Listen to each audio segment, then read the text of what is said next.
Voilà, moi je me présente rapidement. Moi je fais depuis 4 ans de la gestion de projet sous Chamilo pour différents types de structures pour entreprise business.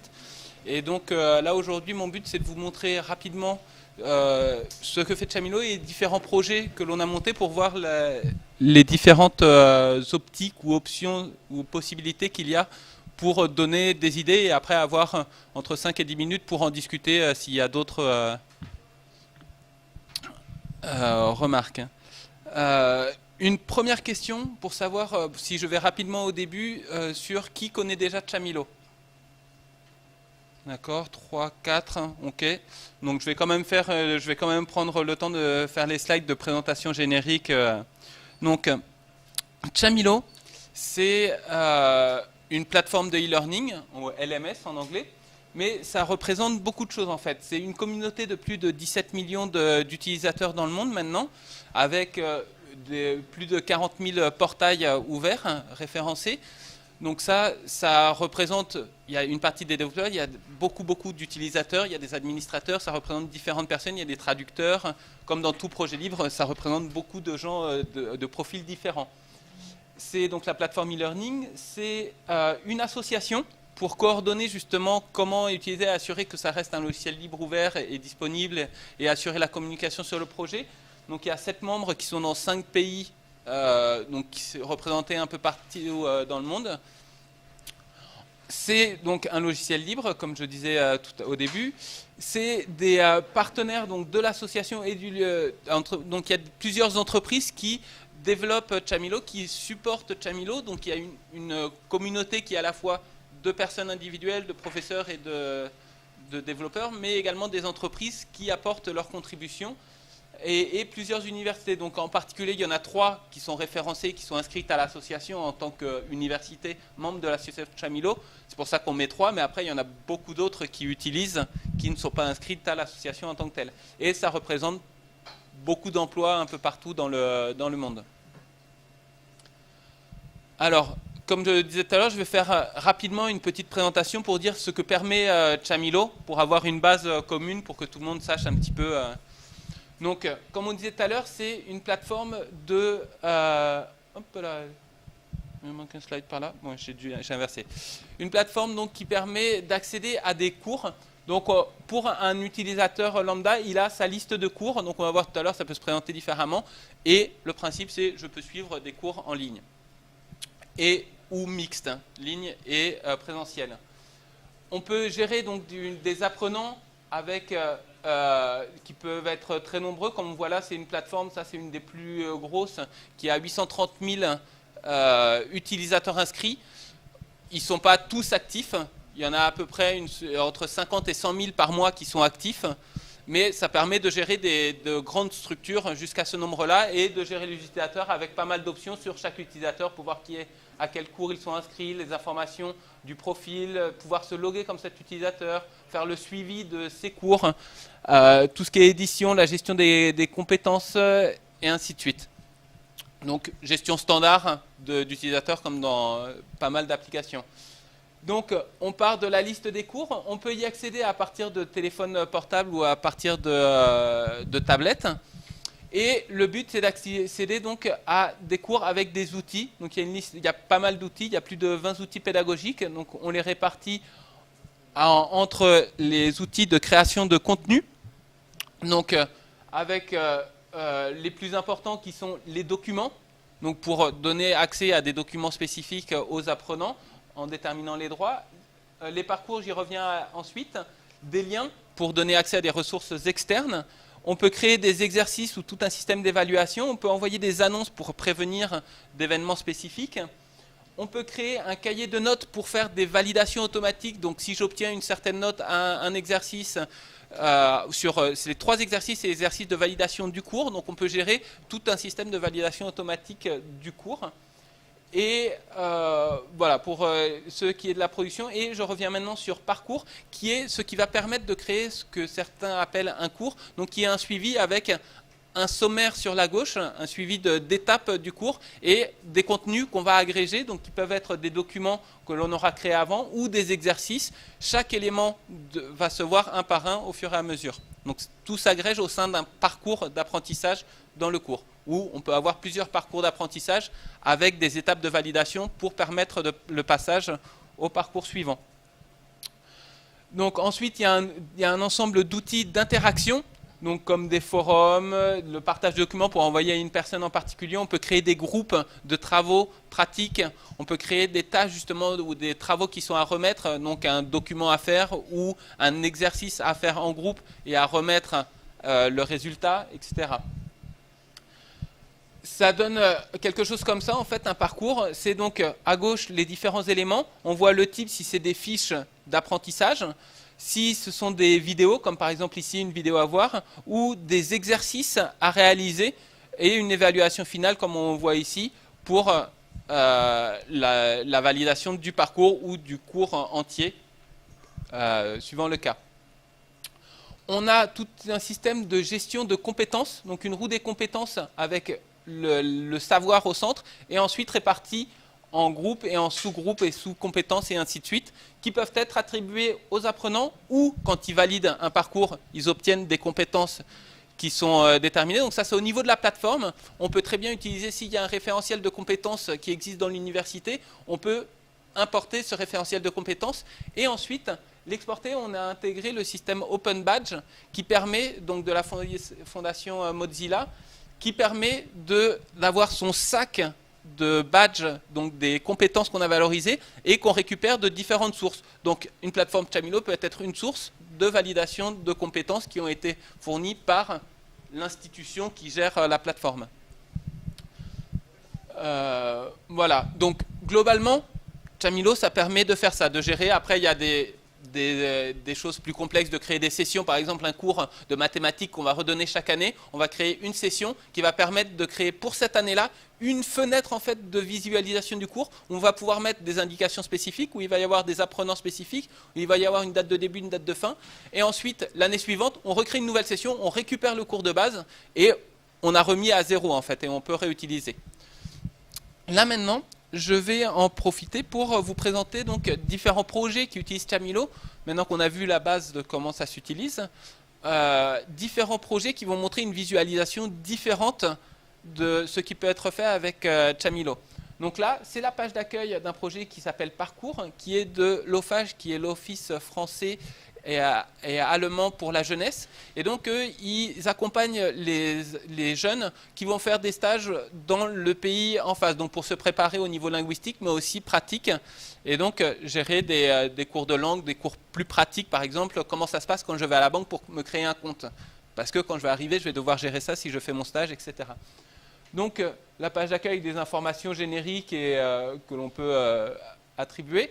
Ensuite, on se rappelle donc la page Mes cours, où il y a l'accès aux cours justement auxquels est inscrit l'apprenant. Ici, on l'a mis sous forme de grandes icônes pour que ce soit plus visuel pour un public jeune qui va être plus intéressé par ce type de présentation.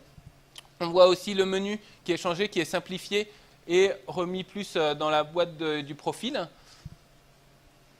Ensuite, on a la gestion d'un cours spécifique. Donc là, un cours avec la présentation du cours, les introductions donc en français et allemand. On voit ici, j'ai oublié d'en parler, qu'il y a mes îlots au lieu de mes cours. On peut gérer à chaque fois une sous-langue. Donc là, pour eux, ils préfèrent parler d'îlots d'apprentissage. Donc ils ont renommé tout ce qui était cours dans l'interface en îlots. Et donc ils ont créé leur sous-langue. S'il y a le mot cours qui était présent, ils ont réécrit la traduction. Sinon, ça utilise le français de base pour tous les autres termes.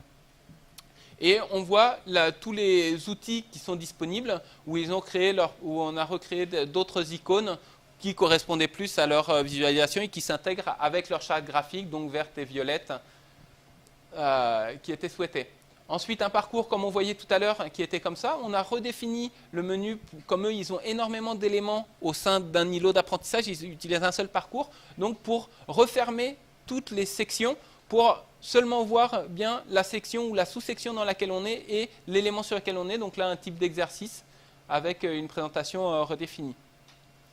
On a ensuite donc le type d'exercice vidéo où ils ont voulu refaire une présentation pour que ce soit plus agréable pour l'apprenant.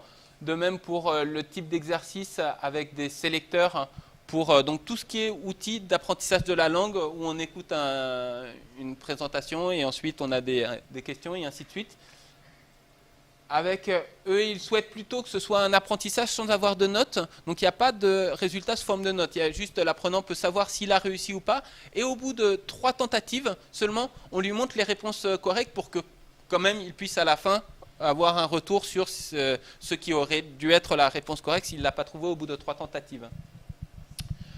Ce qu'il y a de spécifique pour ce projet, c'est qu'ils avaient besoin de faire un diagnostic des apprenants, c'est-à-dire un questionnaire que les apprenants vont eux-mêmes remplir pour informer leur tuteur de quel est leur niveau, de qu'est-ce qu'ils vont rechercher sur la plateforme, de quelle est leur thématique de stage, parce qu'un stage en informatique, ça ne va pas être le même vocabulaire qu'un stage dans la pêche, par exemple. Et donc, il y a tout un questionnaire qui regroupe ces 7 blocs d'informations, donc la filière, les dates avant le stage pour travailler sur la plateforme, les dates pendant le stage, les thèmes et les domaines qui vont intéresser, le niveau de langue de l'apprenant, les objectifs d'apprentissage et la méthode de travail. Tout ça, ça va permettre donc, de remplir pour l'apprenant, donc la filière, il va dire quel type d'apprenant c'est et quelle est sa filière justement de stage pour savoir le type de vocabulaire dont il va avoir besoin. Ensuite, la disponibilité, donc savoir à partir de quelle date, jusqu'à quelle date il est disponible et combien d'heures il a de disponible. Parce que c'est important pour le tuteur pour savoir combien de sessions ou d'îlots d'apprentissage il va pouvoir lui donner à apprendre, de savoir combien de temps il a par semaine pour travailler sur la plateforme et donc sur ces 5 ou à 8 semaines qui lui restent avant son stage, combien de temps il va pouvoir consacrer à son apprentissage. On a enfin les domaines, donc arrivé sur mon poste de travail, les domaines de la vie quotidienne et compétents dans mon domaine de spécialité. Donc là, c'est ce que je disais tout à l'heure, il y a un vocabulaire spécifique suivant la filière dans laquelle on est. Et suivant ce qui est choisi comme domaine, on a des thèmes et l'apprenant peut choisir les thèmes où il pense qu'il a besoin de se préparer plus particulièrement. Enfin, le niveau de langue qui est réparti en 5 groupes, écouter, lire, participer à une conversation, s'exprimer oralement en continu et écrire. Et pour chacun, il y a 6 niveaux différents, donc niveau d'écrit sous forme de phrases. Et l'apprenant choisit, il peut en choisir plusieurs, il considère que « Ah si, ça je sais faire, ah ça je ne sais pas faire », et ainsi de suite pour indiquer son niveau de langue. Donc, je vous ai montré uniquement les éléments qui servaient à la recherche automatique de session. Après, une fois que l'apprenant a rempli ça, son tuteur qui lui a été associé, qui a été assigné, va recevoir une information qui va lui dire « Vous pouvez aller voir le diagnostic » et dans ce diagnostic, il va voir tous ces blocs-là, les 4 blocs d'en haut qui sont des éléments informatifs sur l'apprenant et ces 3 blocs-là, disponibilité avant mon stage, les thèmes et le niveau, qui vont permettre de faire une présélection de sessions ou de cours qui sont disponibles sur la plateforme et qui correspondent à ce que l'apprenant souhaite apprendre à son niveau de langue et à ses dates de disponibilité s'il y a une session ouverte à ces dates-là. Donc ça permet au tuteur de lui préparer son parcours d'apprentissage en ayant déjà une présélection réalisée, donc ça lui réduit énormément le temps de préparation du parcours d'apprentissage de l'apprenant. Il lui suffit de cliquer sur le plus pour assigner une session spécifique à l'apprenant et il peut suivre à tout moment ici le nombre d'heures que l'apprenant a de disponible au total de la date de début à la date de fin de son apprentissage, le nombre d'heures auquel il est inscrit pour le moment et le nombre d'heures qu'il reste disponible pour pouvoir l'inscrire à de nouvelles sessions. Donc, les 2 boutons qui sont ici, c'est inviter à un entretien de conseil, parce que des fois, le tuteur peut considérer « Ah, mais je pense que l'apprenant n'a pas bien compris certaines choses, il vaut mieux que j'en discute avec lui », donc il l'invite à une session de vidéoconférence pour améliorer un petit peu ce qu'il connaît de l'apprenant. Et à tout moment, il peut venir modifier le diagnostic qu'a réalisé l'apprenant pour faire ressortir des sessions qu'il pense qui vont être intéressantes pour l'apprenant. Et à la fin, il lui valide son parcours d'apprentissage. Donc ça envoie un message à l'apprenant qui lui dit « Aïe, c'est prêt, tu peux aller sur ta page Mes îlots et tu verras ton parcours qui sera prêt pour toi et tu peux commencer ton apprentissage. »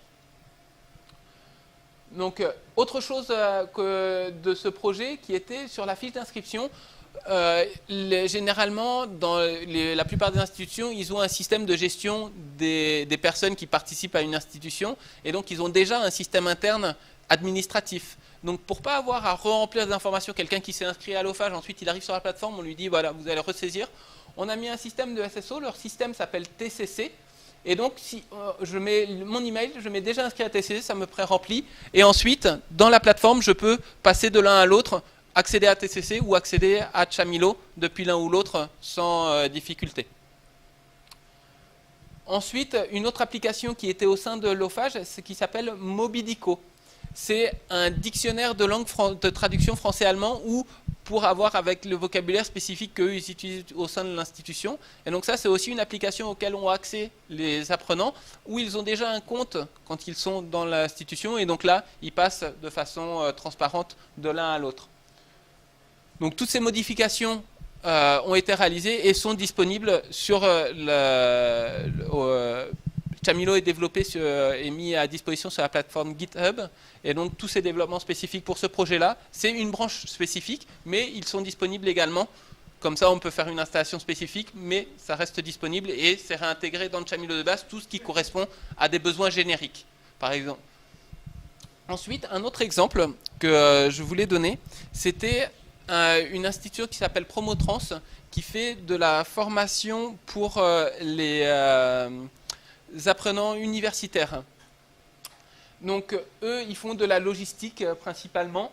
Donc ils ont leur présentation. On a vu tout à l'heure, la page d'accueil était un peu différente. Chacun peut l'adapter comme il le souhaite. Au niveau des cours, ils ont une présentation plus standard, plus académique, avec des sessions qui se présentent sur leur page principale et des cours en dessous. Une présentation beaucoup plus institutionnelle de la plateforme. Comme ils ont des cours qui sont donnés par l'école Subdelog et d'autres cours qui sont donnés directement par Promotrans, quand on rentre dans un cours, on a une feuille de style différente qui permet de situer directement si on est dans un type d'apprentissage ou dans un autre. Ensuite, ils ont eux des parcours très simples avec des PDF comme document de base. Donc on apprend le PDF et ensuite quand on passe au parcours suivant, on a un système d'évaluation pour voir si on a bien compris l'apprentissage. Donc là, il y a beaucoup moins d'interaction que sur la plateforme d'avant qui était plus destinée à des jeunes qui sont libres d'apprentissage, donc il faut motiver par l'interaction. Là, c'est plus des personnes en condition d'apprentissage et qui ont un apprentissage mixte, c'est-à-dire ils ont également des cours présentiels.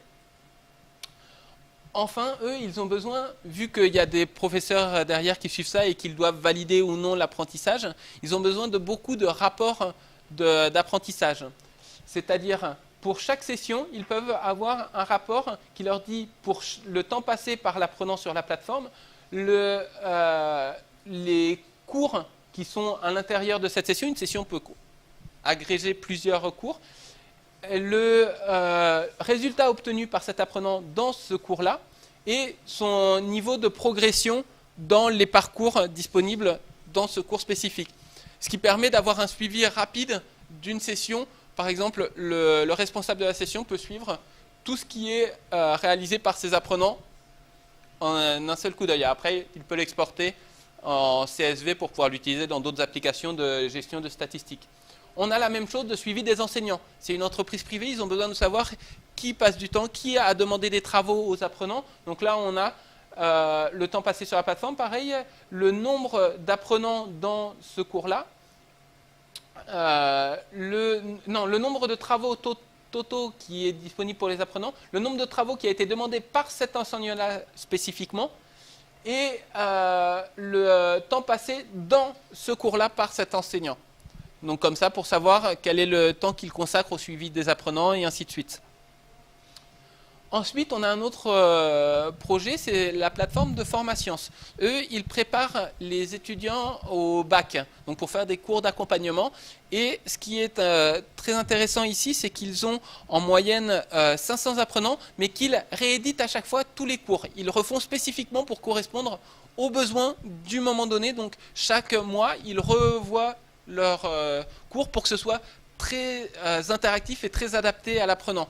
Donc il y a un gros travail d'adaptation, parce qu'ils ont du présentiel et du en ligne, Mais par contre, comme c'est un cours est fait par 500 personnes, le travail passé par cette personne chaque mois pour adapter le cours vaut la peine parce que ça représente beaucoup de personnes. Donc un cours, ils utilisent seulement certains outils. Donc pour simplifier pour l'apprenant, ils présentent seulement les outils qui seront utiles. Ils ont des parcours également assez longs avec à chaque fois à l'intérieur une introduction et un QCM pour voir si on a bien compris pour chaque élément et on passe ainsi de suite pour valider un apprentissage d'auto-validation. Et à la fin, on a un bulletin de notes donc qui représente ici. Comme je ne connais pas bien leur plateforme, je n'ai pas trouvé d'apprenant qui avait des résultats, je suis désolé.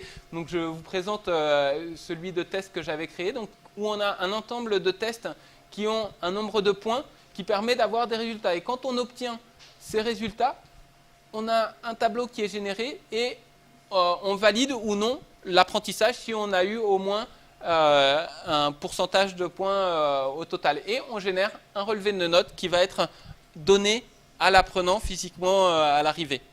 Et où on peut mettre des résultats également d'évaluation présentielle qui se passe. Donc on peut mixer l'apprentissage à la fois en ligne et présentiel. Ensuite, ici, ce qui était intéressant, c'est pour les IRA, les instituts régionaux d'administration.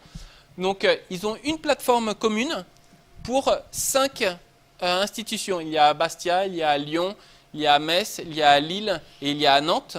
Et chacune, là, c'est la même page que j'ai. Là, on voit dans chaque cadre, c'est la même page qui est présentée, sauf qu'ils ont chacune leur mode de présentation, une liste de cours qui est différente. Ils peuvent les mettre en commun et les rendre disponibles. Par exemple, un cours va être utilisé par un IRA et par un autre, mais pas par les 3 autres. Donc ils peuvent choisir les cours qu'ils veulent mettre en commun et créer une session spécifique avec leurs apprenants pour on parlera en fait de facultés au sein d'une institution commune qui est les IRA. Et donc ça, on appelle ça le système de multi-URL. Et donc ça se gère sur la plateforme globale où on a donc les différentes URL qui sont disponibles. Donc un apprenant va avoir accès seulement à une URL ou à plusieurs si jamais la formation est répartie entre 2. On va pouvoir donc créer d'autres URL si besoin. On peut assigner des apprenants, dire à quelle plateforme l'apprenant a accès. On va assigner des cours. Donc on va dire le cours qu'est-ce qu'il y avait d'écriture administrative. Il va être disponible sur ces 4 plateformes. Et donc, on définit sur quelle plateforme il y a accès et après, on peut inscrire les apprenants à chacun des cours. Et enfin, on peut gérer des classes directement au sein de dire qu'une classe a accès entièrement pour ne pas faire personne par personne. On crée directement une classe. Une classe, c'est un groupe d'apprenants, donc une trentaine, associés à un cours et à une ou des sessions. Et donc, comme ça, on peut gérer directement une classe avec l'ensemble des personnes, les cours qu'ils suivent, directement leur donner accès à une plateforme ou à une autre pour ne pas faire individuellement les éléments. Oui, pour ça, je crois que pour le multi-URL, c'est à peu près tout. Et donc, par contre, au niveau du code, ça veut dire que c'est une seule plateforme, donc le même code et la même base de données qui est partagée, ce qui permet de la réutilisation et la mutualisation des éléments de façon transparente et facile. On verra après, il y a un autre système qui est la virtualisation. Ici, un autre type d'utilisation de Chamilo pour faire un MOOC, donc un système d'apprentissage multiple massif, où on voit donc la page d'accueil qui est assez différente avec un système d'inscription directe et où on voit les cours recommandés. Donc c'est les cours qui ont été suivis par plusieurs personnes avec quelque chose d'assez graphique parce que là encore, ce n'est pas des personnes qui sont inscrites à une institution et donc qui vont suivre de toute façon le cours. Il faut générer la motivation des apprenants. Donc encore une fois, par un système assez graphique, on voit les cours disponibles. On peut voir pour chacun les dépendances, donc c'est-à-dire par exemple pour s'inscrire au cours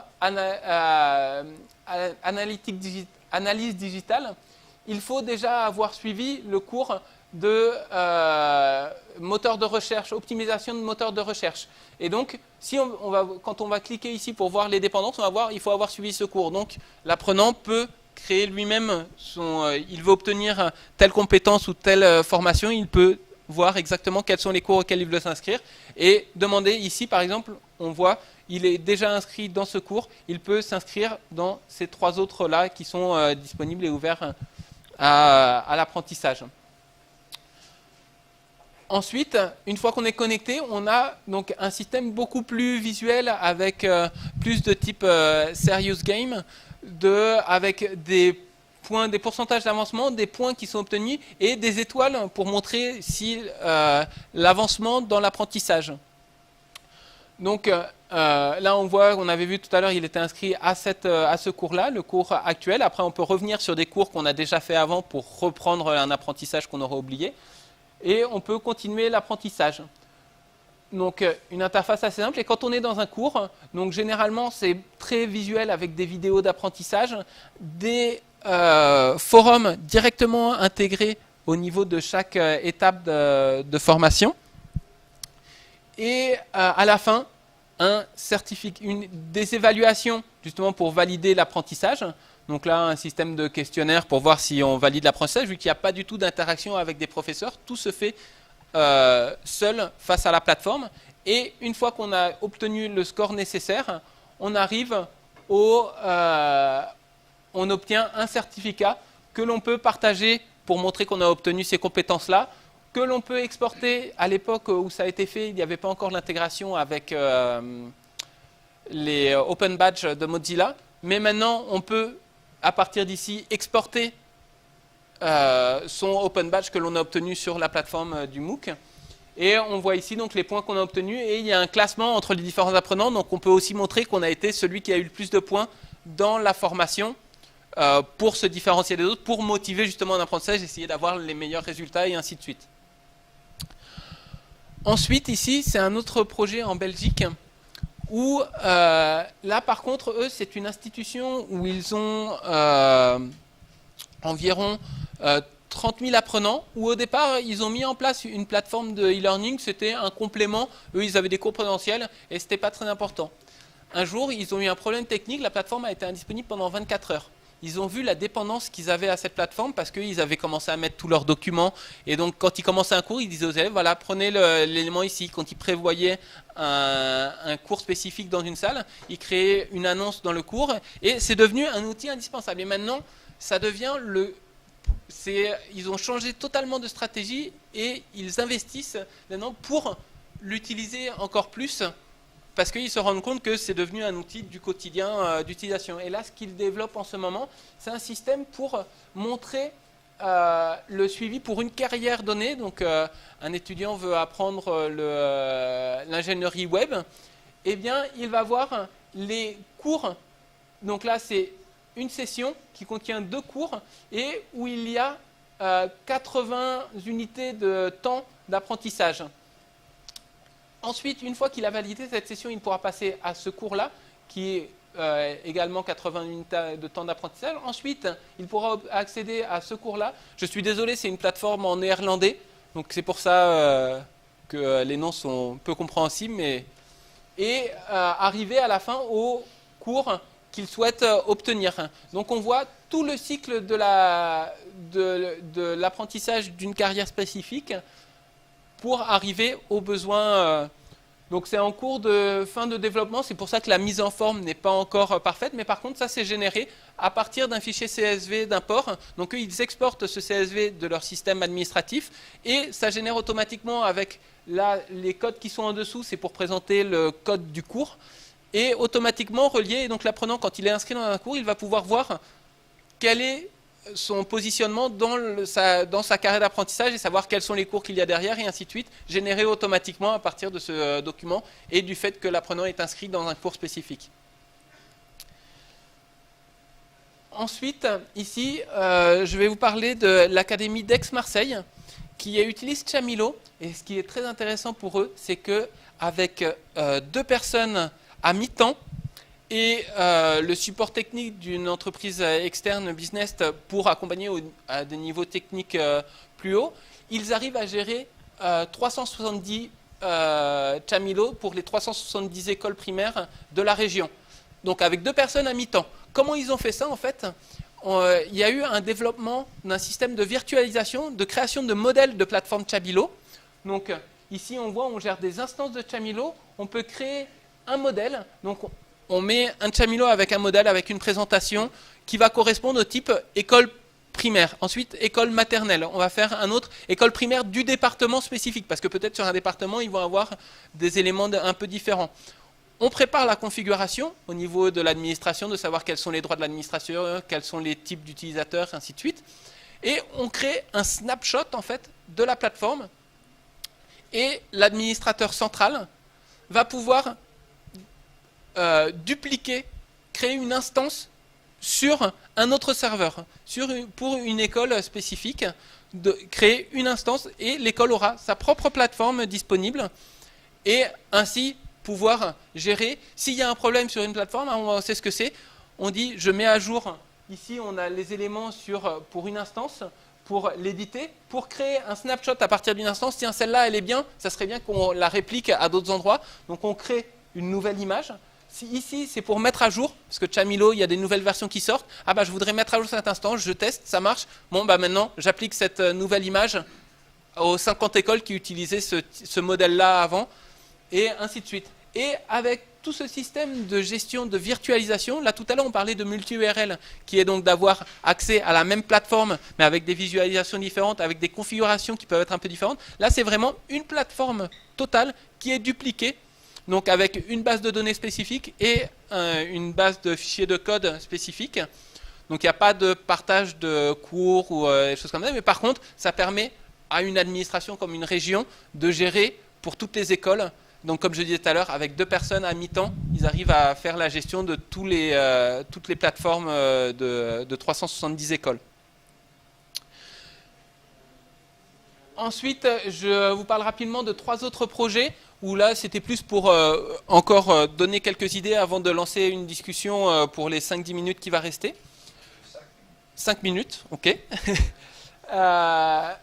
Ici, l'IBNA, c'est ce que je l'indiquais au début, où ils ont 800 000 utilisateurs et 53 000 en moyenne actifs par mois, et avec une grande rotation. Et donc, ce qui était important pour eux, c'est, par exemple, un élève qui va suivre en janvier un cours, ensuite, il ne va pas avoir le temps, il va revenir en avril, et il retrouve tous ses documents, il retrouve ses cours, il retrouve tout qui est gardé, et les professeurs qui gèrent les cours d'apprentissage, ils ont des apprenants qui sont face à eux et qui reviennent au bout de 2 mois et donc ils peuvent voir qu'est-ce qu'ils ont fait, qu'est-ce qu'ils ont appris avant. Ok, bah maintenant on va reprendre et vous êtes au niveau 3, ok, vous avez accès à ça en ligne et quand vous êtes en cours, bah, le tuteur avant le cours, il peut voir, ok, mes 20 apprenants, ok, ils ont appris ça, ils ont tous réussi ça, bon bah je passe directement au nouvel élément d'apprentissage.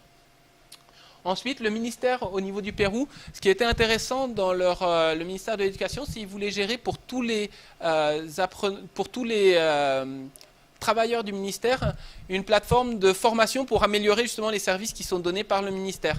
Mais il y avait tout un système hiérarchique pour dire que le supérieur devait donner validation avant de s'inscrire à une session de formation. Et l'administrateur de la plateforme globale devait valider, parce qu'on ne pouvait pas avoir plus de 20 inscrits, et s'il y en avait 2 qui étaient de la même sous-administration, il valait peut-être mieux en avoir un seul qui soit formé dans ce groupe-là et laisser une place disponible pour un autre. Donc il y a tout un système hiérarchique d'inscription, où on demande une inscription, où il y a des envois de demandes de validation par les supérieurs et ainsi de suite, qui a été mis en place sous forme de plugin.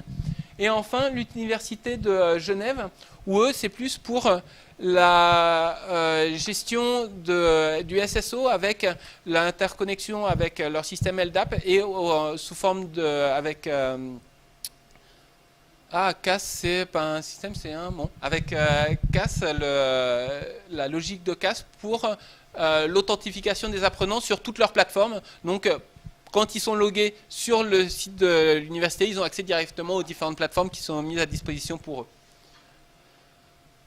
Voilà, c'est à peu près tout. J'ai essayé d'avoir un panorama assez large de présentation pour vous montrer un petit peu les différents types d'utilisation, montrer qu'il y a beaucoup de choses qui sont possibles. Et donc, vous inviter à poser des questions s'il y a des choses en particulier que je n'ai pas approfondies et que vous voudriez savoir un peu plus précisément. Bon, on va être au bout du câble, on va essayer. Alors, merci pour la présentation. J'avais plein de questions et puis la présentation, on a réduit le spectre. Bon, c'est plutôt bon signe.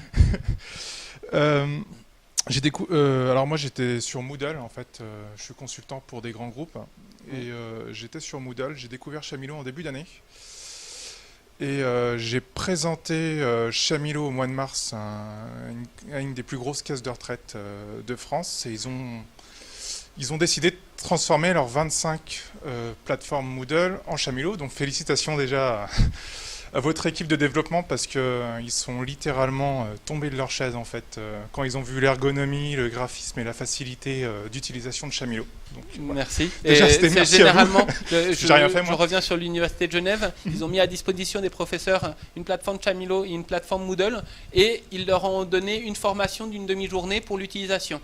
Et après, ils ont laissé libre les enseignants de choisir l'un ou l'autre. Et 90% ont choisi Chamilo parce que c'était plus intuitif et pour l'interface plus agréable qu'ils trouvaient pour les apprenants.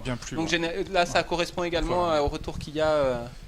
Bon, là, ils ont lancé une plateforme de test au mois de juillet. Par contre, ils avaient un petit doute sur la charge, parce qu'ils ont un petit doute sur la charge utilisateur. Donc, eux, ils vont avoir 10 000 users sur une semaine actifs. Est-ce que, à ton avis, ça tient la charge ou pas? Voilà, c'était ma seule question du coup. Alors, la réponse courte, c'est oui, ça tient la charge. Comme j'ai montré tout à l'heure, on a 800 000 apprenants et dont 53 000 actifs par mois. Et par contre, c'est avec des réplications, avec la base de données qui est sur un autre serveur. C'est l'infrastructure en fait qui va derrière. Chamilo peut être installé sous forme virtuelle, donc avec 3 ou plus serveurs web qui vont répartir la charge. Donc un répartisseur de charge qui va renvoyer sur différents serveurs web suivant celui qui est disponible. Derrière, toutes les données qui sont mises sur un NAS pour avoir un grand espace accessible rapidement qui va renvoyer la partie données fichiers et 2 bases de données pour la réplication. Et pareil, les serveurs web vont demander aux bases de données. Donc c'est plus au niveau de l'infrastructure à mettre en place. Chamilo en lui-même peut être mis en place pour de la haute disponibilité avec des grandes ressources. Ok. Ben merci. Je vous en prie. Bonjour, Franck Brunet, DBM Technologies. En fait, on est une petite entreprise de logiciels libres sur la région lyonnaise. Donc, une entreprise du numérique libre, comme j'aime à dire, pour donner le pas aux anciennes SS2I. Là.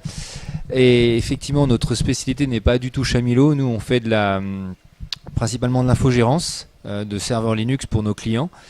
Et on a été amené à mettre en place une première plateforme pour un de nos clients. Alors on avait commencé avec Claroline à l'époque et on en était assez content parce que d'ailleurs Claroline et Chamilo ont des atomes en commun, on va dire. Oui, voilà. Hein il y a plus de 10 ans, c'était la même. Voilà. La même et souche. Donc on était assez content de Claroline. On s'est dit qu'on allait continuer avec Claroline Connect. Et là on a eu une douche froide parce qu'en fait. Donc il y a eu un abandon total des développements de Claroline tel qu'il existait, même s'il n'était pas aussi sexy que Chamilo, au profit de Claroline Connect. Sauf que dans Claroline Connect, il manquait 80% des fonctions qu'il y avait dans Chamilo. Donc là, c'était la grosse panique parce que nous, en tant qu'entreprise, on devait rendre des comptes justement à des utilisateurs finaux, c'est-à-dire des gens qui l'utilisaient pour produire des cours et qui devaient eux-mêmes rendre des comptes. Ce qui fait qu'on a basculé en Chamilo il y a 1 an et demi, c'est ça Michel, à peu près ? À peu près 1 an et demi. On en est très content. Par contre, effectivement, sur ce qu'il vient de dire, c'est que nous, on a de temps en temps des frayeurs sur la charge et on a dû, on va dire, mettre le paquet sur le matériel parce qu'on n'a pas eu le temps de comprendre là où ça a commencé à pédaler dans la choucroute. Et on a mis vraiment le paquet des tonnes de CPU, de la RAM à fond. Alors attention, on n'a pas découpé. On a une seule instance. On ne s'est pas amusé à répartir la charge entre des différents serveurs. Mais c'est vrai qu'on a ce stress-là. On a combien d'utilisateurs sur notre client le plus gros là ? Voilà, on a 500 utilisateurs. Pas en même temps, heureusement, mais c'est bien une cinquantaine en même temps à peu près. Un seul serveur, 8 cœurs et 32 Go de RAM. Et il souffre souvent. Alors attention, là où c'est pas forcément totalement la faute à Chamilo, c'est que le client, les cours initialement étaient en flash et on les a convertis. C'est pas 100% de cours natifs fait avec un éditeur spécialement fait pour faire du cours sous Chamilo, oui. etc. Mais c'est vrai qu'on avait commencé par des Moodle au début, on avait pris peur parce que c'était vraiment trop gros pour nous par rapport à l'usage simple. Claroline, et là on est sur Chamilo et on aurait aimé justement un contact professionnel parce que nous en tant que supporters du logiciel libre, on n'a pas le temps d'investir, on fait déjà du code libre pour d'autres projets. Et là, on fait juste infogéré du Chamilo, donc on a besoin justement de rencontrer, donc ça tombe bien, des gens qui sont capables de nous fournir du service pour quand on est bloqué. On a fait par exemple un patch qu'on n'a jamais fait remonter pour l'instant. Et c'est dommage. Et donc j'en profite, alors ça me donne une conclusion parfaite pour dire n'hésitez pas à nous contacter. Nous, Business, c'est l'entreprise qui est éditrice de Chamilo, qui a été nommée par l'association comme on a apporté 80% du code pour justement coordonner les contributions, parce que ça demande beaucoup de temps. Où seras-tu dans la minute, dans l'heure, dans la journée qui suit? Et donc on peut se voir juste après pour continuer dehors, parce qu'il y a encore d'autres conférences. Ensuite, à 3h cet après-midi, je fais un atelier juste là-bas pour de découverte de prise en main de Chamilo. Donc après, suivant les personnes qu'il y aura, on pourra adapter pour répondre à des demandes spécifiques aussi. Et sinon, le dernier slide que j'avais, c'était, si vous voulez, à Lyon, il y a une rencontre Chamilo Camp à Lyon, de la communauté francophone de Chamilo, qui a lieu le 25 juillet de 14h à 19h. Donc n'hésitez pas à aller sur le site de chercher Chamilo Camp Lyon et vous trouverez l'information. Et donc comme ça, vous pouvez continuer à avoir des informations. Je vous remercie.